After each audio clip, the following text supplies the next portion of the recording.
Urdu point T V کے معزز ناظرین السلام علیکم۔ سلطان محمد ثانی جو سلطان محمد فاتح کے نام سے معروف تھے 833 ہجری بمطابق 1429 عیسوی کو پیدا ہوئے۔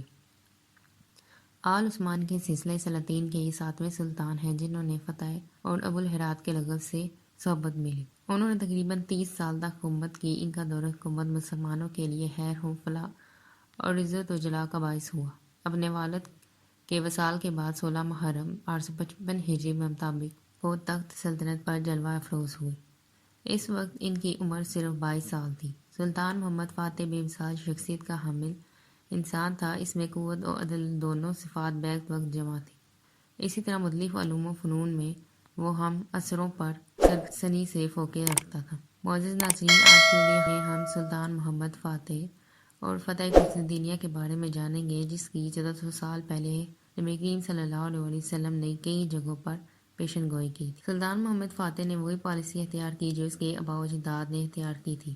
تخت نشین ہونے کے بعد سب سے پہلے اس نے مختلف تنظیمی اداروں کی تنظیم نو کی اور مالی امور کو بہتر بنانے کے لیے خصوصی توجہ دی۔ اس نے ملکی ذرائع آمدنی اور اخراجات کی اس طرح منصوبہ بندی کی کہ اسراف اور عیش و عشرت کی گنجائش نہ رہے۔ قسطنطنیہ دنیا کے اہم ترین شہروں میں شمار ہوتا تھا۔ اس کی بنیاد 330 عیسوی میں بازنطینی شہنشاہ قسطنطین اول نے رکھی۔ قسطنطنیہ کو پوری دنیا میں ایک ممتاز حیثیت حاصل تھی، حتیٰ کہ اس بارے کہا جاتا ہے اگر پوری دنیا ایک ملک ہوتی تو قسطنطنیہ اس قابل تھا کہ اس ملک کا دارالحکومت بنتا۔ جب سے اس شہر کی بنیاد پڑی یہ بازنطینیوں کا دارالحکومت رہا۔ یہ دنیا کے عظیم ترین اور اہم ترین شہروں میں سے تھا۔ جب مسلمانوں نے بازنطینی سلطنت کے ساتھ جہاد شروع کیا تو اس شہر کو اس جنگ میں ایک خاص مقام حاصل تھا۔ اسی لیے رسول اللہ صلی اللہ علیہ وسلم نے اپنے صحابہ اکرام رضوان کو کئی مواقع پر اس کی فتح کی بشارت دی۔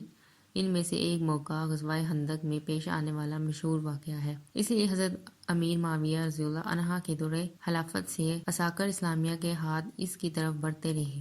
قسطنطنیہ پر مسلمانوں کی طرف سے سب سے پہلا حملہ 44 ہجری میں ہوا، لیکن یہ حملہ کامیاب نہ ہوا۔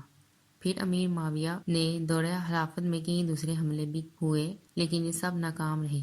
اسی طرح اموی سلطنت نے قسطنطنیہ کو فتح کرنے کے لیے ایک اور کوشش کی۔ یہ حملہ اموی دور کا سب سے بڑا حملہ شمار ہوتا ہے۔ اس کے بعد ایشیا کوچک میں کئی اسلامی ریاستیں ابھری جنہوں نے سلجوقی ریاست بڑی اہمیت حامل رکھتی ہے۔ یہ سلطنت ایشیا کوچک تک پھیلی ہوئی تھی اور اس کے فرمانروا سلطان الپ ارسلان بڑا بہادر اور مجاہد تھا۔ اس نے 8ویں صدی ہجری 14ویں صدی عیسوی میں سلجوق روم کی جگہ عثمانیوں نے لی اور قسطنطنیہ کی فتح کی کوششیں ایک بار پھر شروع ہو گئی۔ اس کی ابتدا اس وقت ہوئی جب بایزید کے نام سے معروف ایک شخص نے فتح قسطنطنیہ کی کوشش کی۔ سلطان نے شہر کا محاصرہ اس شدت سے کیا کہ بازنطینی شہنشاہ نے مذاکرات کے دوران یہ مطالبہ کیا کہ وہ شہر مسلمانوں کے حوالے کر دے، لیکن وہ ٹال مٹول سے کام لیتا رہا اور مذاکرات کو طول دے کر اسلامی فوجوں کو قسطنطنیہ سے پیچھے دھکیلنے کے لیے یورپ سے مدد طلب کرتا رہا۔ سلطان محمد فاتح اپنے والد کی زندگی میں بھی امور جہاں بانی سر انجام دیتا رہا اور اس دور سے وقتاً فوقتاً بازنطینی سلطنت کے ساتھ اس کی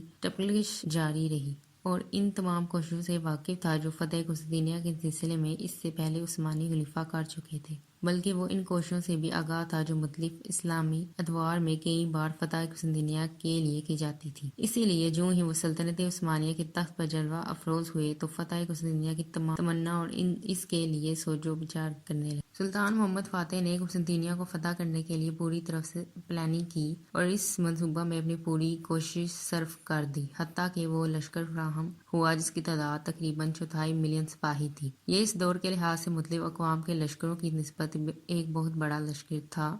پھر اس لشکر کی ترتیب اور ٹریننگ بھی کی گئی، طرح طرح کے سپاہانہ فنون کی تعلیم دی گئی اور انواع اقسام کے اسلحہ بندوبست کیا گیا جو آنے والی جہادی کارروائیوں کا انہیں اہل بنا سکتا تھا۔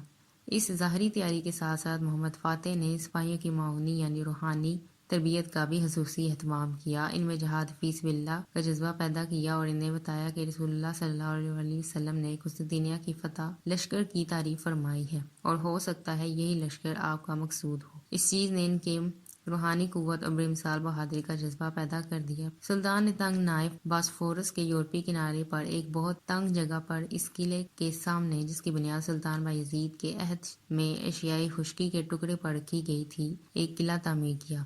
بازنطینی فرما رواؤں نے سلطان فاتح کو یہ پیشکش کی کہ وہ حتمی رقم لے لیں لیکن یہاں قلعہ تعمیر نہ کریں، لیکن سلطان قلعہ بنانے میں مصروف رہا کیونکہ وہ اس جگہ کی عسکری اہمیت کو سمجھتا تھا۔ قسطنطنیہ کو فتح کرنے کے لیے سلطان نے ضروری اسلحہ جمع کرنے کی طرف خصوصی توجہ دی، جن میں توپیں خاص اہمیت کی حامل تھیں۔ توپ سازی پر خاص توجہ دی گئی۔ اس تیاری کے علاوہ جس چیز کی طرف سلطان محمد فاتح نے خصوصی توجہ مرکوز کی تھی وہ تھی عثمانی بحریہ، جو پہلے سے زیادہ مضبوط بنانا اور اس میں کئی کشتیوں کا اضافہ کرنا تھا تاکہ وہ قسطنطنیہ پر حملہ کرنے میں اہم کردار ادا کرنے کے اہل بن سکے۔ قسطنطنیہ پر حملہ کرنے سے پہلے سلطان محمد فاتح نے اپنی کئی دشمنوں سے صلح کر لی تاکہ وہ ہر طرف سے مطمئن ہو کر ایک ہی دشمن کے روبرو ہو سکے۔ قسطنطنیہ کا شہر تین طرف سے ابنائے باسفورس، بحر مرمور اور شاہ زری کے سمندری پانی سے گھرا ہوا تھا، اور کشتیوں کو اس تک پہنچنے سے روکنے کے لیے ایک بہت بڑی زنجیر سے کام لیا گیا، جس کو ضرورت کے وقت ڈھیلا کیا جاتا تو جہاز انداز آ سکتا تھا، اور اگر زنجیر کھینچ لی جاتی تو راہ مسد ہو جاتی۔ اس کے علاوہ خشکی کی طرف وہ بلند و بالا فضیلیں تھی جو بحر مور سے لے کر شاہ زری تک چلی جاتی تھی۔ یہ دونوں فصلیں متوازی تھیں اور ان کے درمیان ایک نہر تھی جس کا نام لیکوس تھا۔ ان پانیوں اور فصلوں کی بدولت فوجی نقطہ نظریہ سے یہ شہر دنیا کے مضبوط ترین شہروں میں شمار ہوتا تھا، اور فطرت نے چاروں طرف سے اسے ایسی قدرتی قلعے، حصون اور فصلیں عطا کر دی تھی کہ اس تک پہنچنا ناممکن ہو گیا تھا۔ اسی وجہ سے اس نے سینکڑوں حملوں اور پسپا کیا جو اس کو فتح کرنے کے لیے گئے تھے۔ 11 حملے تو اس سے پہلے مسلمانوں کی طرف سے ہو چکے تھے۔ سلطان نے ایڈریانوپل اور قسطنطنیہ کے درمیانی راستے کو آسان بنانے کے لیے عملی اقدامات بھی کیے تاکہ وزنی توپوں کو قسطنطنیہ تک منتقل کرنے میں آسانی ہو۔ ایڈریانوپل سے قسطنطنیہ کا راستہ توپوں نے 2 ماہ میں طے کیا۔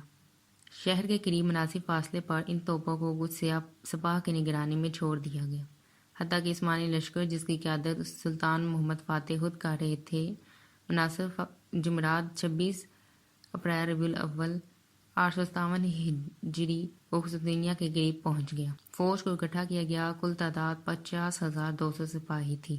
سلطان نے ان سے ایک پرجوش خطاب کیا، انہیں جہاد کی ترغیب دی۔ جنگجو لشکروں کی صفوف میں علماء کی بھی ایک بہت بڑی تعداد موجود تھی جو ان کے شانہ بشانہ جہاد فی سبیل اللہ کرنے کے لیے آئے تھے۔ علماء کی موجودگی نے فوجیوں کے جذبہ کو بلند کیا اور ہر سپاہی بڑی بے صبری سے جنگ کا انتظار کرنے لگا تاکہ اپنا فریضہ ادا کر سکے۔ دوسرے دن سلطان نے بڑی فوج کو مختلف یونٹوں کی صورت میں شہر کے بیرونی فصلوں کے سامنے معمور کر دیا۔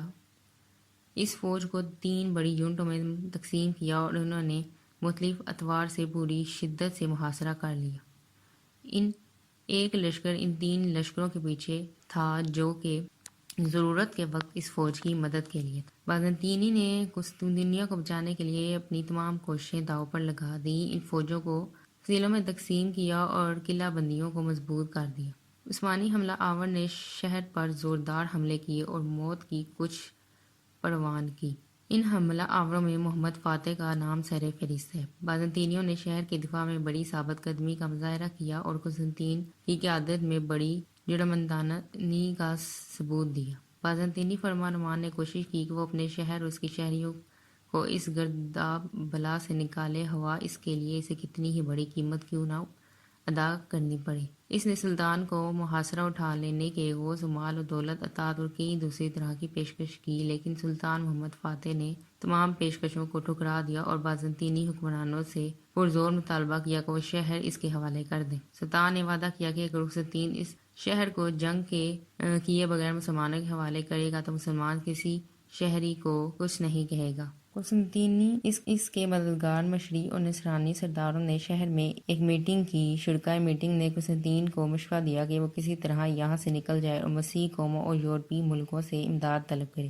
اس طرح ہو سکتا ہے کہ نصرانی لشکر آ جائے اور محمد فاتح محاصرہ اٹھانے پر مجبور ہو جائے، لیکن قسطنطین نے اس رائے کو رد کرتے ہوئے کہا کہ وہ آخری لمحہ تک مقابلہ کرے گا اور اپنی رعایا کو اکیلا نہیں چھوڑے گا، حتیٰ کہ شکست کی صورت میں اس کا مدفن اپنی رعایا کے ساتھ ہو۔ اس نے کہا، اس شہر میں رہ کر اس کا دفاع کرنا ایک مقدس فریضہ ہے اور میں اس فریضے کو ضرور ادا کروں گا، لہٰذا شرکائے مجلس مجھے یہ مشورہ ہرگز نہ دیں کہ شہر چھوڑ کر نکل جاؤں۔ سلطان محمد ثانی نے فصیلوں پر حملوں کا زور بڑھا دیا اور ہر حملے کو ٹھوس اور سخت کر دیا تاکہ وہ منصوبہ جو دشمن کو کمزور کرنے کے لیے تیار کیا گیا ہے اس میں کامیابی ہو۔ سلطان محمد فاتح نے بڑی بڑی توپوں کو غلطہ کے پیچھے پہاڑی چوٹیوں میں نصب کرانا شروع کیا اور ان توپوں نے بندرگاہ کی طرف گولہ باری شروع کر دی۔ سلطان محمد فاتح رات دن بغیر کسی وقفہ کے بڑی اور بحری علاقوں پر حملے کرتا رہا اور آگ پھینکتا رہا۔ اس کا مقصد یہ تھا کہ محاصرین کی طاقت جواب دے جائے اور رات دن کے کسی حصے میں وہ ایک لمحہ کے لیے بھی آرام نہ کر سکے۔ اس طرح ان کے ارادے پست ہو جائیں گے، ان کے دل کمزور اور مردہ اور ان کے اعصاب بوجھل اور ناکارہ ہو جائیں گے اور ایک چھوٹی بات بھی ان کے لیے پہاڑ ثابت ہوگی۔